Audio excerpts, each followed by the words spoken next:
The next cost structure that we're going to discuss briefly is called flat rate pricing. Flat rate pricing is also very common.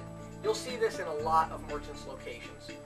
Flat rate pricing is a variation of tiered pricing and can be very deceptive. A flat rate pricing is easy to identify because you only see one rate. When you look at someone's credit card processing statement, you might see one rate of 2.5%. And the customer might say something like, I'm on flat rate pricing at 2.5%. Here's the problem with flat rate pricing. The customer does not actually pay a flat rate of 2.5%. In reality, what they pay is 2.5% for all of their qualified transactions. Then you'll notice on almost every flat rate pricing statement a surcharge table.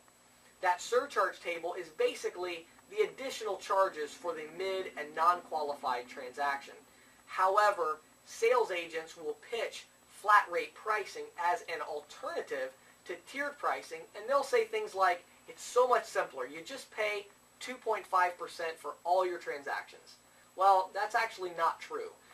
The difference is they simply don't show the other two tiers on the statement. They charge a flat rate, but they also charge surcharges.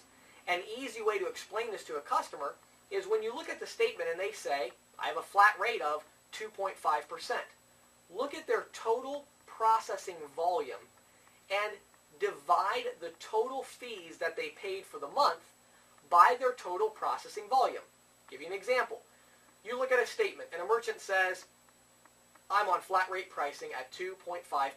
I have no interest in switching. You could quickly look at the statement and say, well, I have a question for you. If you're on flat rate pricing at 2.5%, I see here that you did $10,000 in total credit card processing volume. So wouldn't it make sense that you would have paid $250 in total fees? Of course, the customer will agree with you and say, yes, I'm sure I should have paid $250 out of $10,000 if I'm on flat rate 2.5%. When you look at the total fees, you'll see that they're probably $350. So you take the $350 divided by the $10,000 in total processing volume, and you can say to the merchant, flat rate pricing can be a very confusing cost structure because it's not actually flat rate. As you can see here, you actually paid 3.5% in total fees relative to total processing volume. This will obviously open the client's mind to listen to you on your tier pricing platform and how it differs in pricing structure.